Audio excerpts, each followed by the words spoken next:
Vamos falar agora de Vila Nova e Cruzeiro lá no Serra Dourada. O Cruzeiro venceu e está classificado para as oitavas da Copa do Brasil. Vamos lá.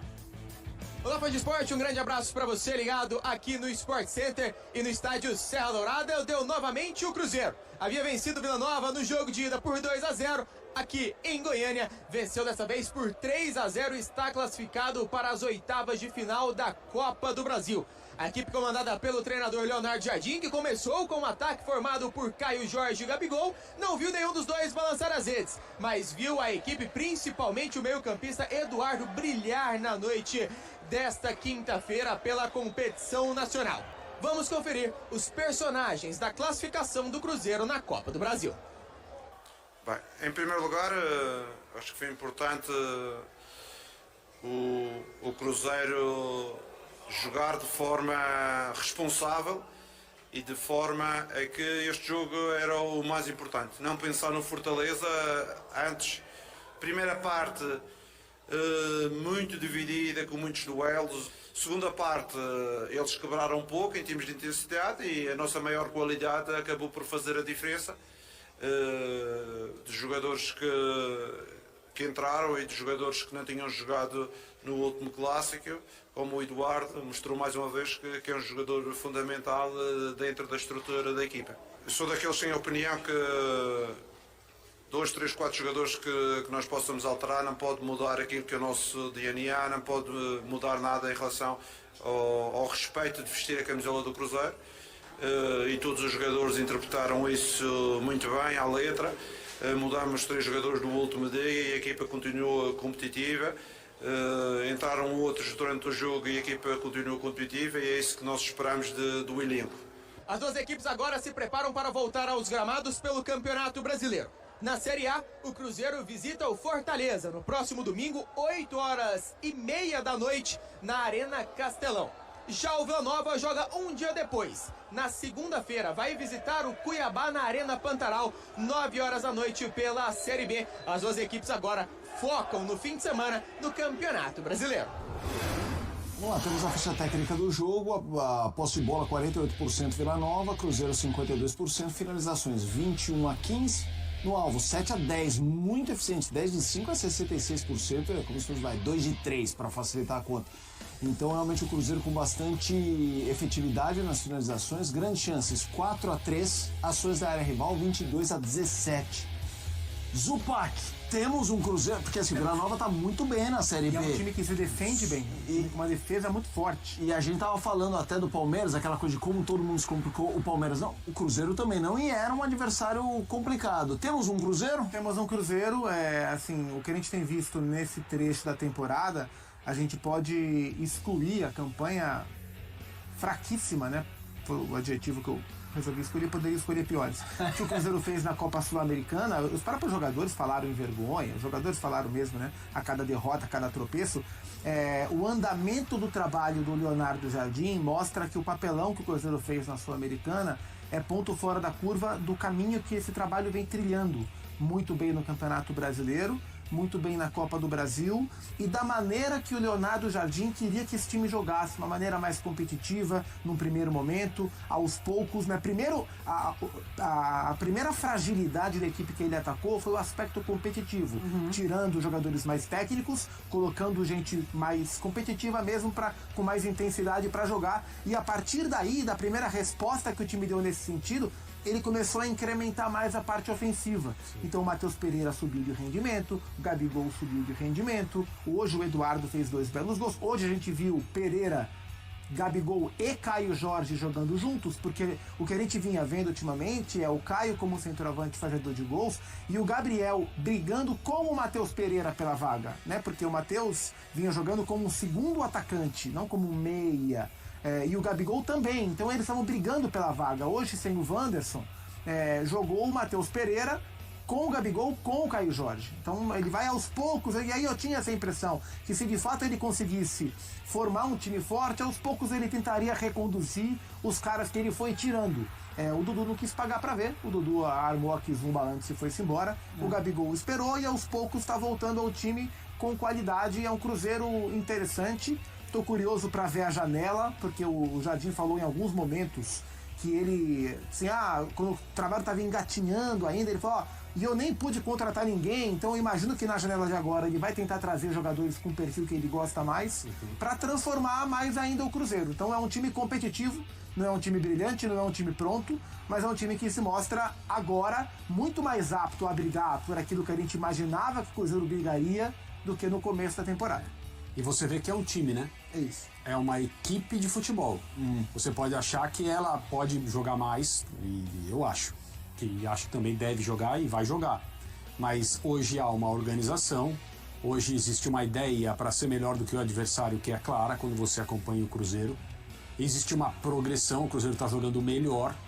E aquela coisa que sempre se diz, quando um treinador consegue introduzir uma organização, os jogadores entendem e compram, aqueles jogadores que são nota 7 jogam como nota 8. Aqueles que são nota 8 jogam como nota 8,5, 9. E aqueles jogadores que são medianos, eles se sentem tão seguros e tão confiantes para desempenhar os papéis que são passados a eles, que eles também sobem de produção. Então, se você não tem organização, se essa equipe individualmente não tem segurança para jogar, todo mundo parece pior. E era o que vinha acontecendo com o Cruzeiro.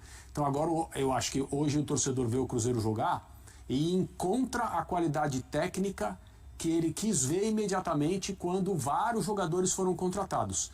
Até alguém que estava falhando e jogando abaixo do seu nível costumeiro, gerando debates até sobre declínio técnico, fim de carreira e tal, que é o Cássio, você percebe que não se fala mais em falhou, tem que ir para o banco, esse tipo de coisa. Então, quando existe organização, todo mundo se sente melhor, mais seguro para jogar, e isso é fundamental, é o que está acontecendo com o Cruzeiro hoje.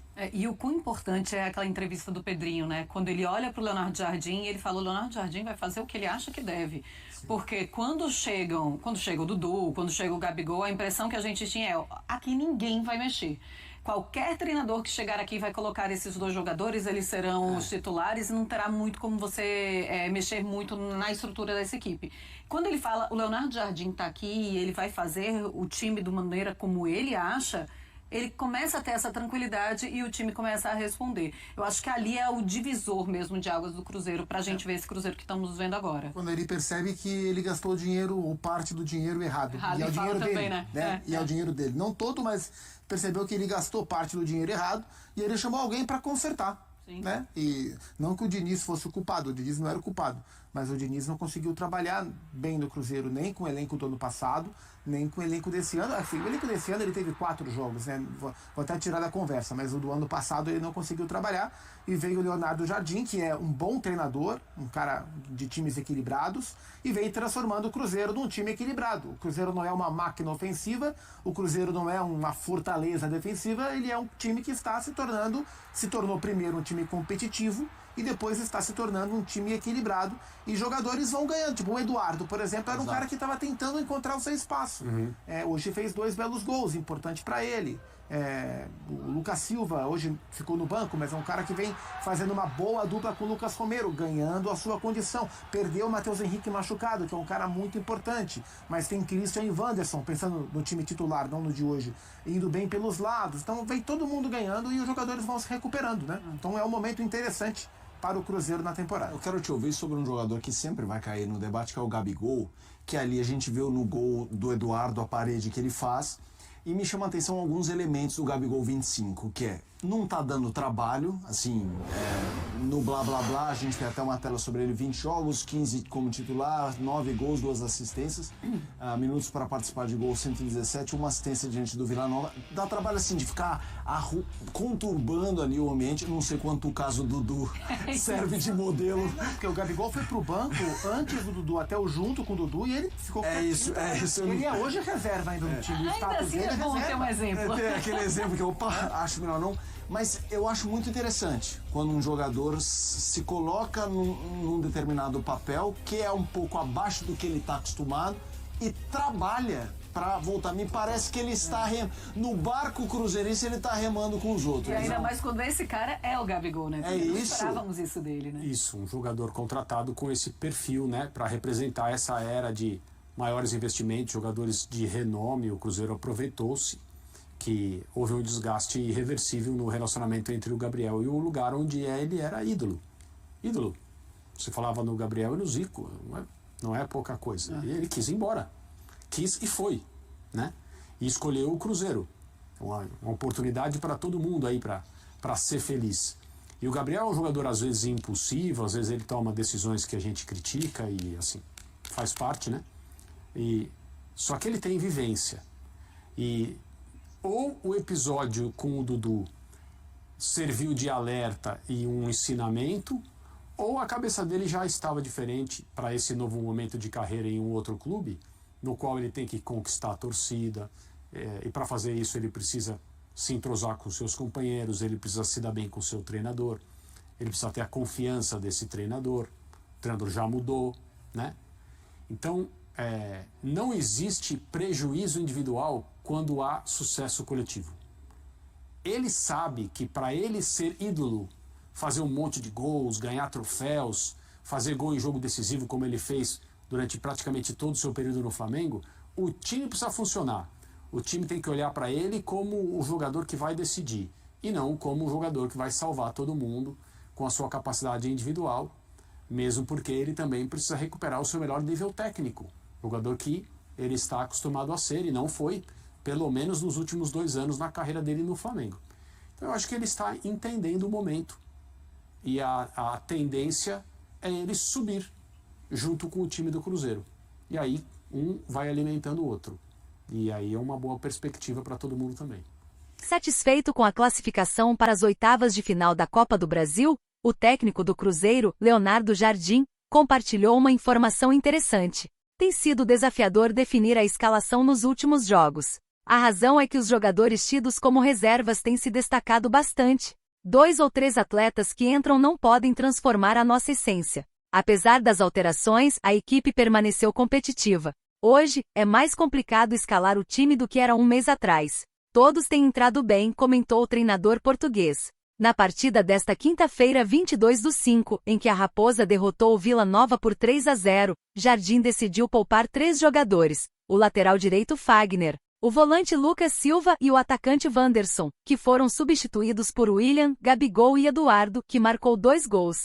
O zagueiro Jonathan Jesus, que entrou no segundo tempo, completou o placar com o 3º gol. De acordo com o treinador, a habilidade técnica e a mentalidade do time celeste foram fundamentais para a vitória, que veio através de gols anotados no segundo tempo. Ele também destacou que pediu à equipe que mantivesse o foco em uma boa performance, mesmo com a vantagem de 2 gols obtida no jogo de ida. Em primeiro lugar, considero que foi crucial o Cruzeiro atuar de forma responsável, reconhecendo que este era o jogo mais importante, e não o confronto contra o Fortaleza, oponente do fim de semana pelo Brasileirão. Agora podemos nos preparar para ele. O time deles acabou diminuindo a intensidade e a nossa superioridade técnica fez a diferença, concluiu. E aí galera, o que acharam? Deixe nos comentários. Não se esqueçam de deixar o like e de se inscreverem no canal e acionar o sininho para receber as notificações. Até mais, Nação Celeste! Vamos pra frente!